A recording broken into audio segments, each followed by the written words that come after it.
Kwaini, and having gone through different disciplines that have been integrated, I have come to the conceptualization of the program that I present as the Kwaini method.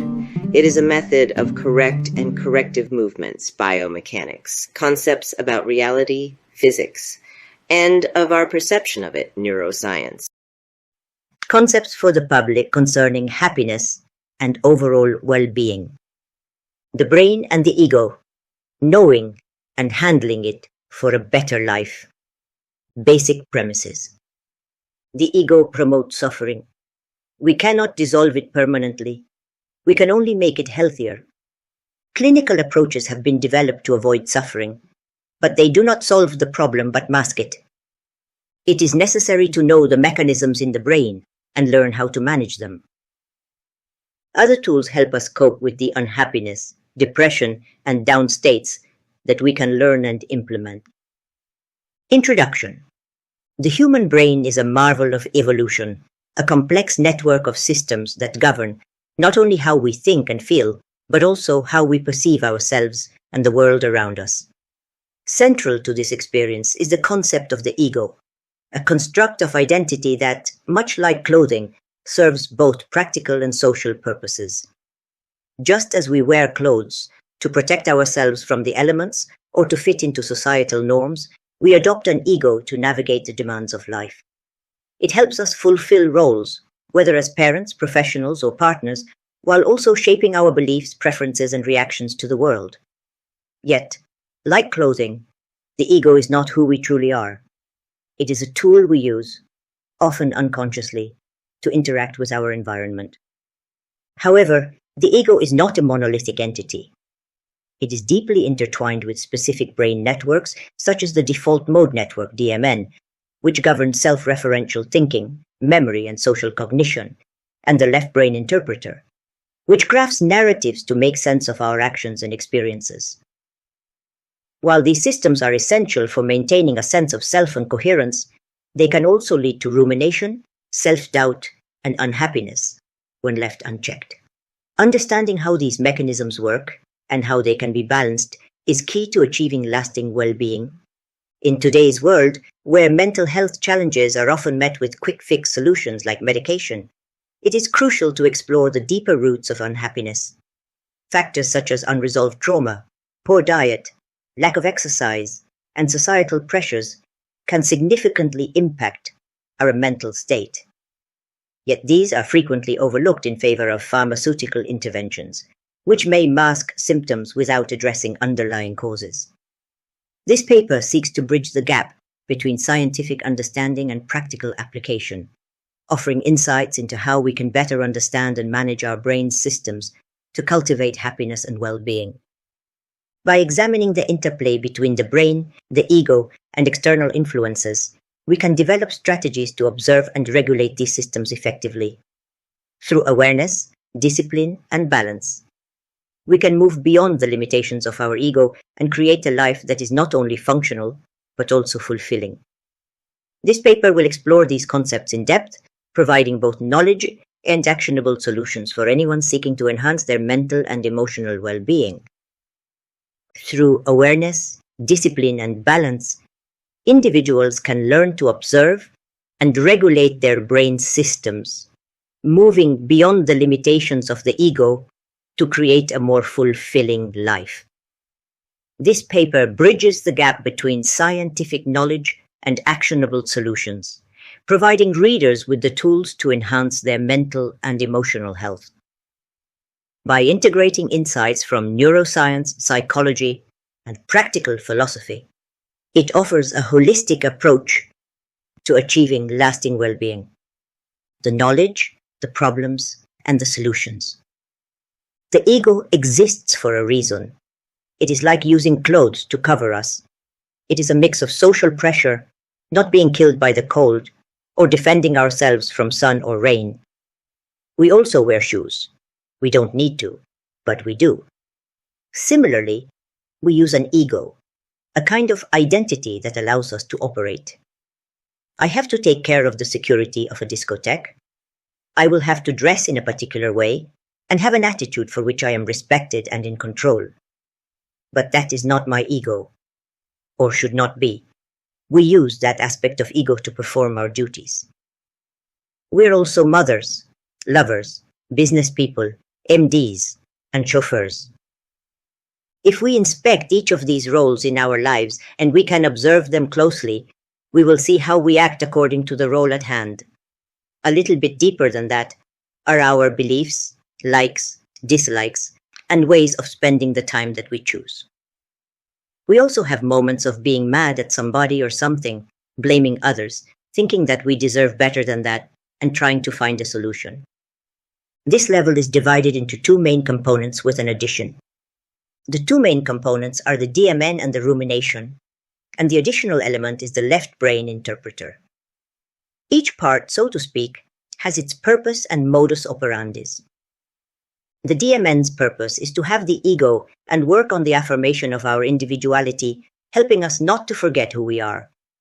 It is a network that implies different areas of the brain working together, but not being in the same place. In the brain, the operations work more based on networks than in places. The DMN takes care, or is related to a notion of self, past, future, social groups, interactions mostly with ourselves, being reflective, moral, creativity, and relations. Nothing is purely bad about itself, but it is necessary to balance and control the system to maintain the positive and avoid the excess of self-reference, for instance. Rumination is a thought pattern marked by a repetitive, passive focus on distress symptoms and their causes, often tied to negative emotions and mental health issues. It involves continuously revisiting the same negative thoughts without resolution and overanalyzing problems without finding solutions. This can prolong and intensify negative emotional states. It is itself a maladaptive mechanism, leading to emotional distress and impaired problem solving. Rumination differs from default mode network, DMN activity. DMN is generally neutral or positive, involving self-reflection, planning, and social understanding, whereas rumination is typically negative and repetitive, focusing on problems and distress. Then we have the left brain interpreter. It is part of making sense of what we do or perceive. However, the making sense part does not refer to an analytical, objective perception of the world around. On the contrary, the only purpose of that is to justify our actions or lack of it, and tell us stories constructed to make us feel good. What is it about when drugs are used to solve the unhappiness, depression problem? Doctors are often manipulated into providing poor mental health care in several ways. Influence of pharmaceutical marketing. Many doctors are unaware of how much of the medical literature is pharmaceutical marketing in disguise. Drug companies publish papers intending to portray their drugs in the most favorable light, exaggerating benefits and downplaying potential harms. Academic leaders and drug company money. Academic leaders at prestigious institutions are significantly influenced by money from drug companies and career incentives to skew their recommendations towards medication and a biological imbalance perspective on mental illness. Exposure to drug-centric narratives. Constant exposure to drug-centric narratives and the idea that mental illness is primarily a biological problem shape doctors' perceptions. Dr. Joseph Witt-Doering suggests that constant messaging from journal articles, teachers, and colleagues can lead doctors to believe that medication is the primary solution for mental illness. Popular and unhealthy clinical guidelines. Clinical guidelines, such as those from the American Psychiatric Association, recommend antidepressants as a first-line treatment for depression, regardless of severity. These guidelines are often written by academics who are pharma-friendly, which leads doctors to see the problem in a specific way. Fear of deviating from guidelines. Doctors may be afraid to go against standard practices and clinical guidelines due to concerns about potential repercussions, such as malpractice cases. Insurance system incentives.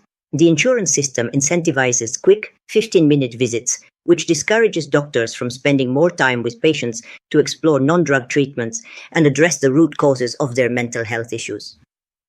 And now, the practical work we can do.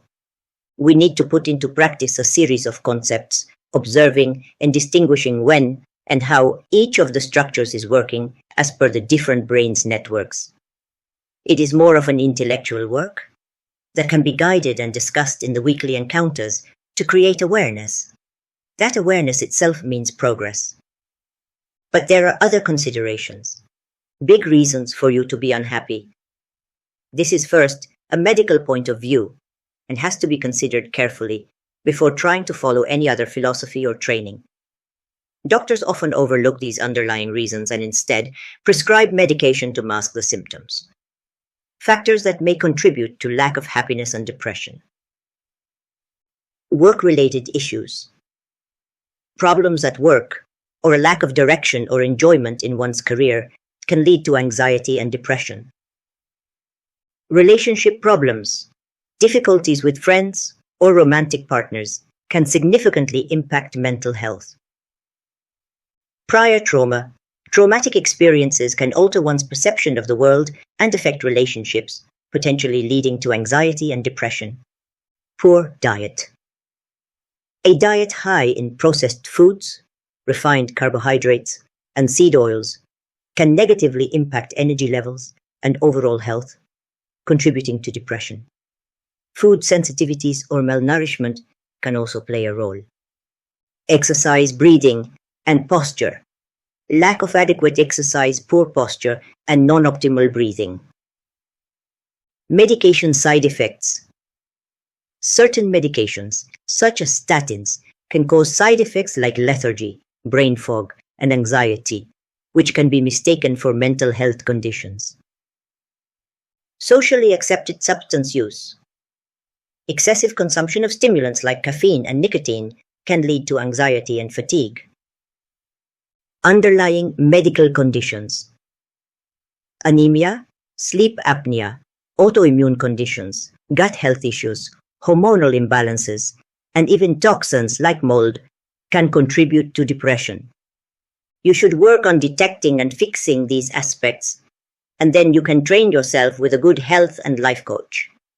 The course we have to offer after doing the prior is about 3 principles for happiness. 1. Ubiquity. Ubiquity is about being fully present in the time and space we occupy. It involves being mentally and emotionally present in each moment, not exactly the traditional way. Training your mind to be aware of and manage your thoughts effectively based on brain functioning. In a business context, understanding and meeting the needs of others in your environment. Developing self-awareness and working on personal growth. Second discipline. Discipline is the ability to choose appropriate actions in the present moment without getting distracted. Consistently apply what you learn about happiness and well-being. Maintain focus on your goals and values. Third, balance. Balance involves integrating the principles of ubiquity and discipline into your life. Allocating time for relaxation, social interactions, and personal enjoyment. Maintaining harmony between various aspects of life, including work, relationships, and personal time. To deepen your understanding of these principles and learn practical techniques for implementing them, consider exploring the courses on Brain and the Calm Mind Advanced. Peace of mind and happiness do not come by themselves. They are the product of your diligent work.